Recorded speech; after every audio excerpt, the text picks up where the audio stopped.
Dude, We're back. we're still Where alive. the hell were we? We're still. Oh wait. Yep, still alive. That's real good news for me, right? Yeah, true. Hey guys, thank you so much.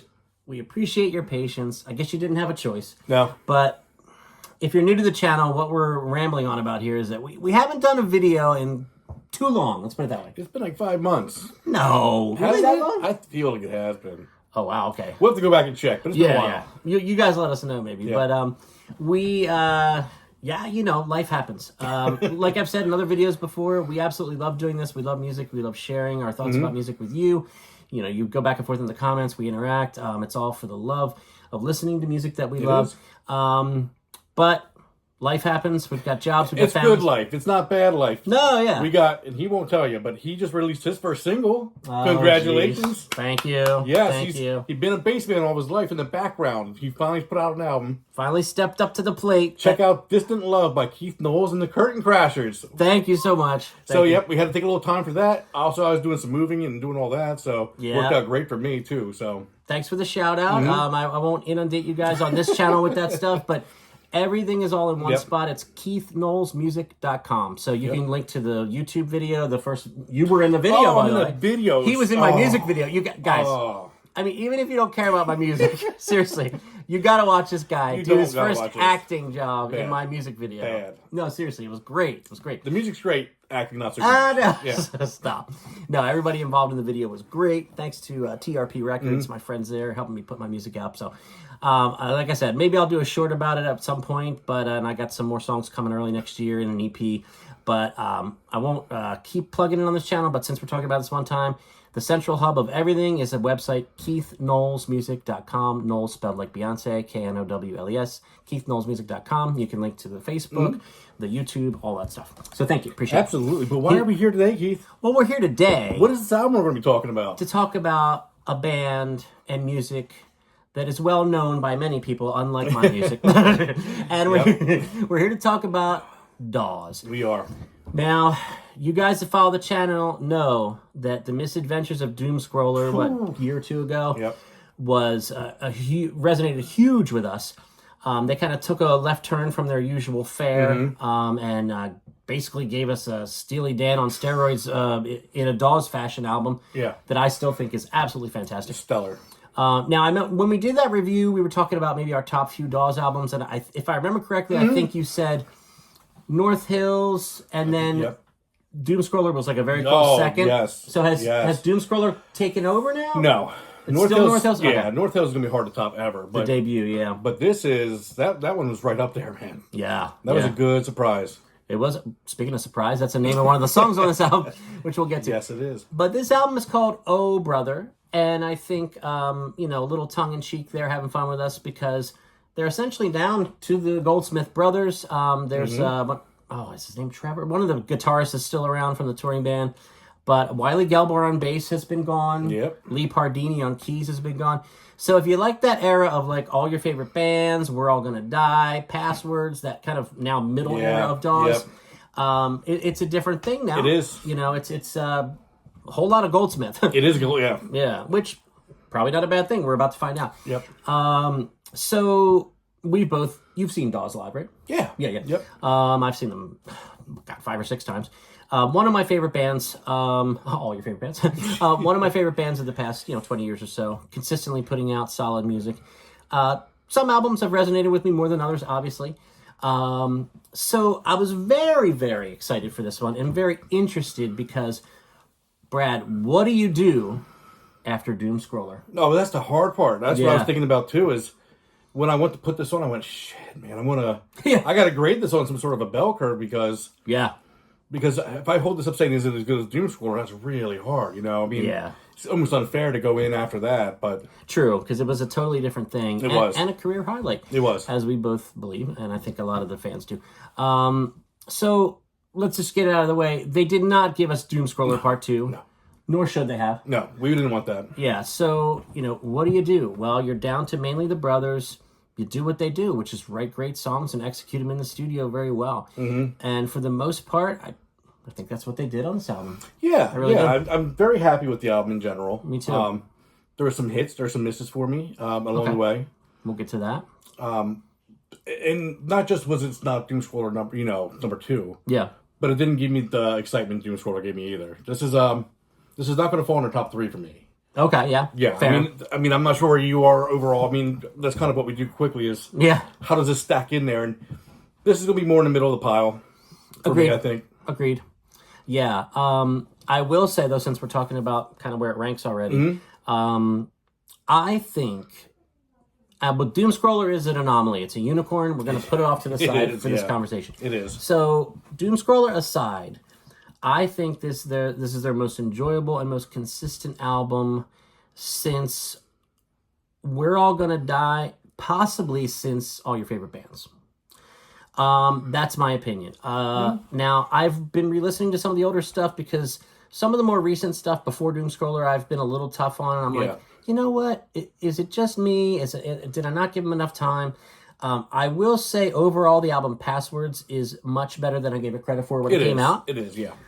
Good luck with whatever I still have some issues with. Yeah. I really do. I think close to half of that album is skippable songs to me. It really is. I mean, that's one that's going to be the bottom on the pile. That's the coaster. And now St. Augustine at Night is on that album, though, right? Because that's the fantastic song. But I just think it everything is overshadowed. Well, I think anything with Taylor, you're going to get a full album. You're not going to get a full album without at least one great song. Oh yeah, yeah. I mean, so even his least successful album is going to have 2 or 3 really fantastic, memorable songs. Yeah. You see, he's staying hydrated, folks. It's very important. When you get to be heat, when you get to be our age, yeah. Oh my gosh. You let me slide on that one. But I tell you, so it starts out with Mr. Los Angeles, right? It does. So, I had heard kind of maybe an acoustic version of that or something. I watched some of their videos when they go on tour and they debut some of these new songs. So some of these songs weren't completely new to me, but obviously the studio version was. Now, again, this is where Taylor does those overly clever lyrics. Sometimes to the point of going a bit too far. Although, I gotta say, on the instances on this album, especially on Mr. Los Angeles, the opening song, when he's, name-checking certain things and has kind of those quirky verse lyrics, as I call them, for some reason, though, for me on this song, it works. I think it's got a good hook. I think it sounds great. I think his whole album sounds great, by the way. Yeah. I don't know what they're doing in the studio. I think they're with Mike Viola in his studio. Yeah. But it seems like they kind of stripped everything down. Not, I don't mean acoustic. I just mean... I'm not going to over things here, guys. That's studio. But I know what you mean. The sound's very crisp. Yeah, crisp. But not in a way that it feels overproduced. It's perfectly put. It feels like it's in a nice room being recorded perfectly. It's a great Goldsmith sound. I mean, some of it reminded me of North Hills in a way where it kind of sounded very fresh. Yeah. So I mean, that had a lot going for it in that sense. Yeah, it had a little bit of North Hills in there. Yep. A little bit of, for me, actually, a little bit of We're All Gonna Die as far as some of those more electronic kind of sounds. There's some of that in there. Yeah. Even with the drums, some of it's more percussion, not just like a kit all the time. Yep. Which, speaking of that, Griffin Goldsmith. He's fantastic. Fantastic drummer, and I tell you, this album may be his best. Oh, he's getting better. He gets better and better, yeah. He's fantastic. Yeah. And again, it's production choices in the studio. It's what kind of sound are we using? It's not always just, hey, get behind the kit and play. It's like, but in a good way. Like, I don't know if I'm saying it right, but so yeah, Griffin shines on this album. Now, front row seat. That does sound doom scrollery. You like yeah? Because this was one of the songs. Let me go back here. Get your notes out. I take notes still on my iPhone. See, I gotta print them out because we're filming on my phone. Yeah, exactly. You guys know this. He's at a disadvantage. They remember this from But I did write. I like this one quite a bit. Yeah, this was one of my favorites on the album. One of your favorites on the album, and it has a doom scroller feel. Isn't that interesting? That's not shocking. No. So for me too, though. Yeah. Yeah, it's a great lyric. It's a great melody, as usual with Taylor. And then that second, most of the second half of the song is just like a doom scroller, Steely Dan kind of jam. It is. And it works, man. They do it well. I mean, when they do it, that's perfect. I really enjoy when they go in that zone they have going now. Yeah, it's another tool in their toolbox. But they were smart enough not to overuse it and just give us Doom Scroller 2 like we talked about earlier. Yeah. So, but I think that's an album highlight. It is. Front row seat. It is. So, yeah, I think there's a great mix of, those upbeat, fun songs like Mr. Los Angeles, House Parties, those kind of songs that are earworms, and then there's those pensive, heartfelt tunes. There's Towards the End, Hilarity Ensues is a great closer, which we'll probably get to talking about that. Piano-based song with really poignant lyrics, I'll say. Yeah. So, I think musically, I think this is one of their most adventurous albums. Yeah. I mean, this is definitely a little more out of the box. Yeah. It's not doom scroller in the sense that it's reinventing anything. Yeah. But it definitely has, you can tell for them they were enjoying their time in the studio, I think. Yeah. Which is good. See that shadow on my face? That's weird. That's just your face. Oh, it's probably better, actually. I'll be dim scroller. Dim scroller. All right. Nice. Hey, we're back. But yeah, and it's kind of ironic, though, that we say it's one of their most adventurous albums musically in a while, because they're basically down to the brothers for the most part. I don't mean to sell that the guitarist short. I think his name is Trevor, because he's still... Yeah, but he's definitely not overly involved, I don't think, at this point. It seems like the Goldsmith Show, which he's a hired hand, probably. Not a bad thing. No, that's not a bad thing. Yeah. Although, I miss Wiley. Oh, who doesn't? Yeah, I'm sure they miss Wiley. Yeah. Yeah. But I saw some pictures of them in the studio. You see, there's one shot where Taylor's playing the bass, which, hey man, he's a Swiss Army knife in the studio. Good guy to have in there. So, we talked earlier already about the skippable songs. Mm-hmm.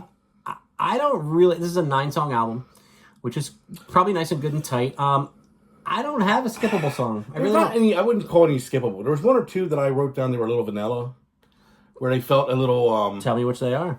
The one specifically immediately that came to mind. Was Still Stranger Sometimes. Yes. Okay. To me, that felt, I don't know. And then House Parties, those two songs. Okay. For House Parties, I would have felt a little uninspired, and then for Stranger Sometimes, just felt vanilla. That felt like Dawes by Paint by Color kind of thing. Dawes by numbers. Yeah. That was okay, but yeah, it didn't get me out. Super excited to hear that one. But sure. The other 7, I don't have they're all winners. That's not bad. No, that's not a bad track record. No. Yeah, it's funny because I have this thing that I go back and forth with Dawes, where it's like songs like Still Feel Like a Kid and House Parties. These are those songs that are just like so almost too clever for their own good, is how I put it. But for some reason, House Parties, it works for me. I don't know what it is. Yeah. I'm going to quote a lyric from House Parties. This sunburn is bad, and it goes all the way down. And these drinks in the daytime are never quite as fun as they sound. I think he's poking a little fun, like, hey, we're getting older. Yeah. Which we can relate to. So I just think, and he name checks Joni Mitchell, David Bowie, back porch with Bowie fans or whatever he says. Yeah. And then the part about, how people are arguing about Kanye. It's just, at some point that might get a little dated, but I think it's fun. I think it's... I'm not in any way saying they're bad songs. No. I'm not saying skip them. I'm just saying... Yeah. They're not... I don't think these are the ones you're going to go, hey, listen to this one. Yeah, like, wow, yeah. Yeah. And I agree with you. I think... I don't know what it is. I think I've gotten a little less... No, let me rephrase it. I've gotten a little more relaxed and a little more laid back in some of my views on things. Like, not everything has to be a love song. And I know you're not saying that, but not everything has to be a love song. Not everything has to be brilliant. Not everything... Like, things can be fun and quirky and... like The Killers, the band song? The what? The Killers, the band? Oh! You still remember that? I remember that. That song made him angry, I think. Well, and again, when I hear that now, I'm not as angry. But no, I feel like, I don't know what it is lately, but I just feel like I'm a little less criticky, which is probably not good for the channel. Yeah. But and a little more just like, hey, that song is what it is. It's fun. Yeah. Now, but there's a difference because Still Feel Like a Kid, I don't think I'll ever like. Yeah. But Mr. Los Angeles works for me because I just think it's a better song. It is a better song. You know. Yeah. But again, the sounds on this album, it just works for me. It is. It's a good sounding album. Now, well recorded. Yeah. Now, we always talk about closers, but I want to talk about the 3 songs that end the album. The Game, Enough Already, which has a Griffin lead vocal, and then Hilarity Ensues. Did you feel the album, because a lot of times we say albums kind of peter to the finish line, they're more side A albums, but I felt this one kind of landed pretty strongly. I thought it raised up at the end. Okay, even more. Those 3 songs were 3 songs I really enjoyed. I see, I think you're right. Yeah, I agree with you. If you broke this down into the first 3 songs, second 3 songs, and the last 3 is like a play, like your first act, second act, third act. Yeah. Third act to me is the strongest act. Yeah, which I'm guessing the first act would be your second strongest for you. Yes, yeah, correct. Actually, that's an interesting way to put it, and I can't argue. I would have the same order of the acts, Yeah, I think Hilarity Ensues is... It's such a great song. It's really good, man. It is. It's a great song. Really good. Now, I'll tell you, this might surprise you now we're this far into this review. I've only listened to this album once. I've listened to it twice. Okay, yeah. Yep. Part of that's because it came out yesterday, folks. We're filming on a Saturday afternoon. And part of that is because I just kind of wanted to have that knee-jerk reaction. Sometimes because you can listen to Play Something to Death and then... Yeah. But it's fun to just have an initial reaction sometimes. Yeah. And then if we end up wrong and this album sucks, we'll come back in 3 months and say, hey... We'll let you know. Edited reaction video here, but yeah. After we already told you to listen to it, we'll be like, sorry. No, I don't think it's going to happen with this one. No, I don't think so. You're safe. Yeah. Dawes, one of our, I'm sure I speak for you too, one of our favorite bands to come up in the past 20 years. Seen them live. I'll never forget, I saw them when North Hills first came out at the Chameleon in Lancaster. Yeah. Oh, yeah. With Langhorne Slim? Yeah. I have a bad memory. But, yeah, I remember we were walking out, and Griffin was trying to sell us the album, and I already had... You did. I said, man, I already have your vinyl at home, but thanks, Yeah. And he was kind of like... Because they had just started. They did, yeah. He was kind of like, whoa, this guy has some vinyl at home already? Yeah. So he was kind of like blown away by that, which is kind of cool. Now he'd probably be like, whatever, of course you have me on vinyl. Get out of my face. No, I'm kidding. I'm kidding. They're nice guys. But so now I've heard this. I've actually heard this at shows. I can't remember which ones you were with me, again, because I have a bad memory, but... I was at a show, I think, in Baltimore. I think that was with Dog from the Music Lab podcast. Oh, okay, yes. And Chris Bell. But someone shouted out, Taylor does his couple songs acoustic to start the second set. Someone from the back shouted out, Taylor, do a solo album. Oh, my God. Yeah. But it begs the question. I mean, if he did an album that was just him and a guitar and, like, a handful of songs he had just written, I bet you it would slay. Well, the thing is, it's getting close to a solo album at this point. I mean, what would be the solo album? Just kicking out the drummer? Yeah, true. So, I mean... You're right. If anything, it'd just become offensive at this point. Be like, hey, I just don't want you for this one, But I mean, could he make an organic, stripped down... Yeah, he could. Dare I say, a Heartbreaker-esque kind of album? I think he's a little too old and jaded to make one of those kind of albums at this point. True. But he could absolutely make a fantastic album. Yeah. I would, at some point down the road, I wouldn't mind hearing that, like a Taylor acoustic album. Yeah, I wouldn't either. Yeah. I guess he'd probably use a Taylor. Huh. He might. Oh, but anyway. Like I said, we're back. For better or worse. This is who we are. Sadly. Yes. So we've prattled on long enough, but we've been waiting to do this for so long. So, Dawes, hey, it's October. End of the year's coming. It is. And, we're going to do our top 10 at the end of the year like we always do. So, obviously, if Dawes puts out a strong album, it's going to be at least considered, I'm sure, by both of us. But you'll have to wait to find out. But there's so much great music. There is a lot. Yeah, which we'll get to more here. So, Dawes, the album's called Oh Brother. I think, pretty much 2 thumbs up from us here. Yeah. Overall, really strong effort. How do you follow Doom Scroller? This was really not a bad way to do it. This was the way to do it. Yeah, I think they did it right. So, Dawes fans, let us know what you think in the comments. Please, and here we are. I'm back to my spiel. Like the channel. Ring a bell. Ring a bell. Smash the bell for notifications. Share this video on social media. Subscribe to the channel. That's the big one. That's the big one, isn't it? Okay. Although I have to say, we've been away for a while, and some of our old videos, have been picking up. People have been putting comments in, and it's kind of still rolling on its own. You know, it's not a good thing not to put new content out, but you know, that stuff is there for everyone to enjoy. Yeah. You know, I mean, if we stop today, which we're not going to, there's so much there that we're proud of. And it opens up new music for you guys to listen to, discussions about album rankings and all the different things we've done that we're proud of, but we're nowhere near done. Yep. So enjoy the new Dawes. Let us know what you think. That's the most important part of this, sharing and enjoying music. My friend, we are back. Absolutely. And we'll talk to you guys soon. More album reviews, more special content, more Goldilocks. We got to eventually do another album ranking. It's been a while, but those take time. They take time. We don't have time. No, I'm just kidding. We'll find time for you. Yep. So thanks, guys. Appreciate you. KeithKnowlesMusic.com. That's the last time I'll say it. Until the next time I say it. Yeah. But thanks for the shout out, buddy. Yep. Appreciate it. We'll talk to you guys soon. Peace.